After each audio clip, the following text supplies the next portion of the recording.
4 trillion economy ହେଇଗଲା କଣ କହିବା ତା ବିଷୟରେ?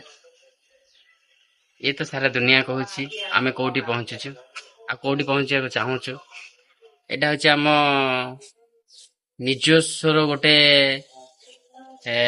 ଅନୁଭୂତି ଯୋଉଟା କି ଆମେ କେବେ ଭାବି ନଥିଲୁ ଦେଖି ନଥିଲୁ ଏଟା କି ଏବେ ଦେଖୁଛୁ। ଏଟା କେବଳ ହେଇଛି ନରେନ୍ଦ୍ରଙ୍କ ମୋଦିଙ୍କ ପାଇଁ।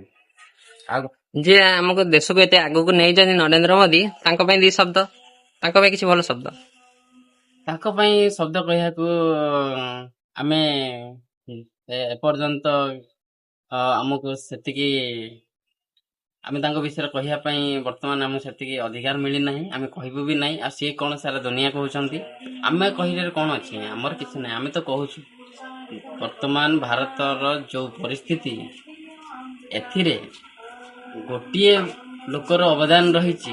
ସାରା ଲୋକର ସାହାଯ୍ୟ ଅଛି କିନ୍ତୁ